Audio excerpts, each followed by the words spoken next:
Bonjour à tous, chers supporters du Real Madrid, et bienvenue pour une nouvelle analyse de l'actualité du club merengue. Après quelques jours de silence, l'heure est venue de faire le point sur les nombreux sujets qui animent l'univers du Real Madrid. Les rumeurs du mercato, la situation économique exemplaire du club et quelques anecdotes sur les vacances des joueurs. Ces informations, relayées notamment sur les réseaux sociaux comme Facebook, offrent un panorama complet de ce qui se passe au sein de la Casablanca.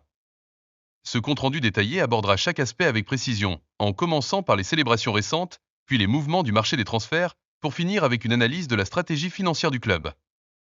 L'actualité du Real Madrid ne se limite pas au terrain, et en ce début d'été, les joueurs profitent de leurs vacances pour se ressourcer et célébrer des moments marquants.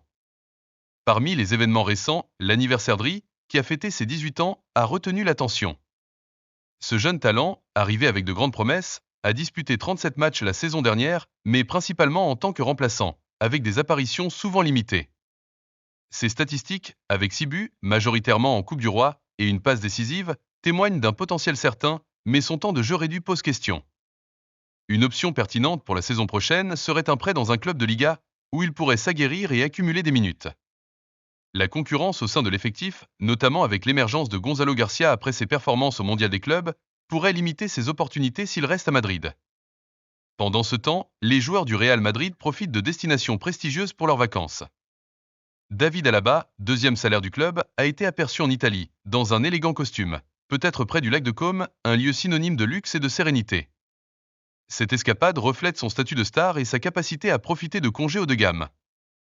De son côté, Eder Militao a célébré son mariage, un événement auquel ont assisté des coéquipiers comme Eduardo Camavinga, Vinicius Junior et Rodrigo. Kylian Mbappé, toujours actif, s'est illustré en pratiquant des sports comme le paddle et le basketball pendant ses vacances. Fait curieux, Mbappé est gaucher de la main mais droitier du pied, une particularité qui rappelle Rafael Nadal, droitier pour écrire mais gaucher au tennis. Cette dualité, bien que secondaire, intrigue toujours les observateurs du sport de haut niveau.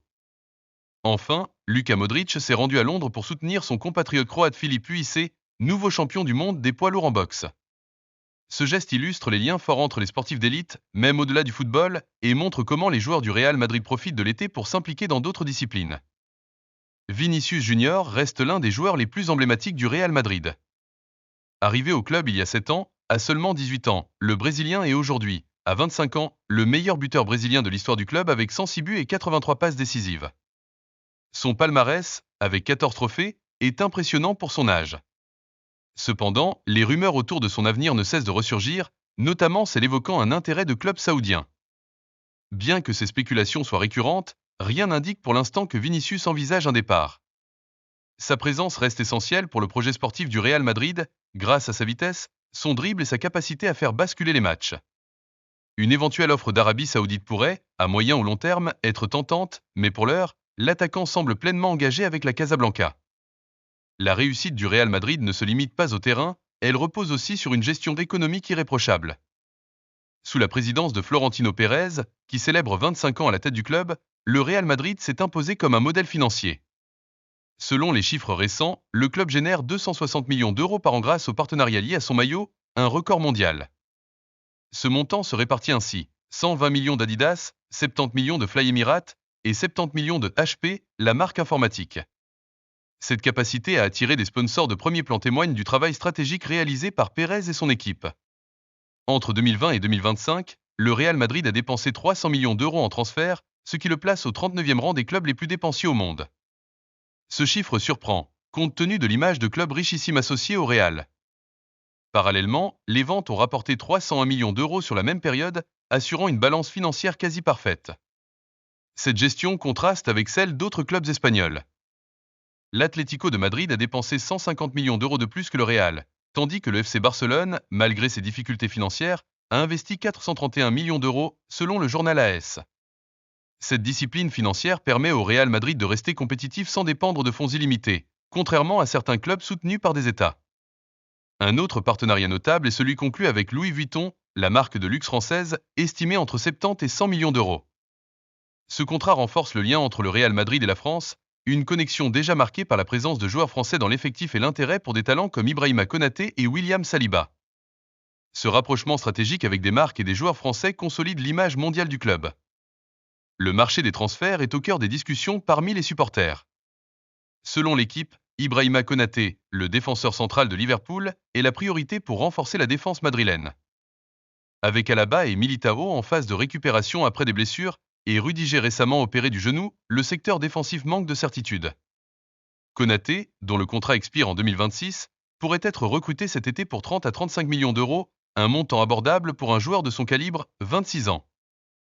Si Liverpool refuse de négocier, le Real Madrid pourrait attendre 2026 pour le signer libre, comme il a fait avec Alexander-Arnold. Cette position de force permet au club d'aborder les discussions avec sérénité, bien que les Reds, avec un mercato ambitieux, ne semblent pas pressés de vendre.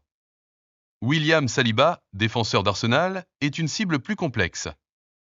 Sous contrat jusqu'en 2027, sa valeur marchande est estimée entre 80 et 100 millions d'euros. Arsenal, engagé dans un projet compétitif avec des signatures comme Zubimendi et un intérêt pour Gyökeres, n'a aucune intention de le laisser partir. Un transfert pourrait être envisagé en 2026, lorsque son contrat sera proche de son terme, mais cet été, cela semble improbable. Au milieu de terrain, plusieurs noms circulent, selon AS. Nicolo Barella, Inter Milan, Enzo Fernandez, Chelsea, et Alexis McAllister, Liverpool, sont évoqués, mais Rodri, Manchester City, semble être la priorité. Barella, un milieu box-to-box technique, pourrait être disponible si l'Inter, en difficulté financière, décide de vendre. Cependant, son profil, proche de celui de Valverde, ne répond pas forcément à un besoin urgent. Fernandez et McAllister, liés à des clubs ambitieux par des contrats longs, sont quasi intouchables. Rodri, sous contrat jusqu'en 2027, est la cible principale pour 2026 ou 2027, potentiellement libre ou pour 40 à 50 millions d'euros. À 28 ans, le récent Ballon d'Or est considéré comme une version améliorée de Sergio Busquets, alliant intelligence tactique, qualité technique et puissance physique. Cependant, sa récente rupture des ligaments croisés soulève des questions sur sa capacité à retrouver son meilleur niveau, comme l'ont montré des cas comme Ronaldo Nazario ou Asensio après des blessures similaires. Côté départ, Rodrigo est au centre des spéculations. Liverpool, qui a perdu plusieurs duels face au Real Madrid sur le marché, Mbappé, Bellingham, Tchouaméni, Arnold, pourrait chercher à frapper fort en recrutant le Brésilien. Avec une attaque composée de Salah, Wirtz, Fofana et Kerké, Rodrigo compléterait un effectif redoutable. Sa valeur marchande en fait le joueur le plus susceptible de quitter le club, bien que rien ne confirme un transfert imminent. Sa perte serait un coup dur, car son profil polyvalent est difficile à remplacer. D'autres mouvements incluent la vente de Jacobo Ramon au Como, entraîné par Cesc Fabregas, pour 2,5 millions d'euros, avec 50% des droits conservés par le Real et une clause de rachat. Ce type de transfert illustre la stratégie du club, donner une chance aux jeunes dans des clubs moins exigeants, tout en gardant un contrôle sur leur avenir.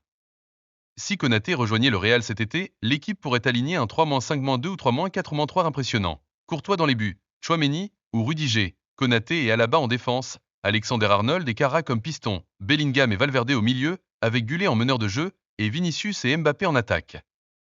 Cette formation allie jeunesse, expérience et talent brut, avec le potentiel de dominer l'Europe. Le Real Madrid est dans une position enviable, une équipe jeune et talentueuse, une gestion financière exemplaire et un mercato stratégique. Si les rumeurs d'un transfert galactique font toujours rêver, le club semble privilégier la patience et la planification.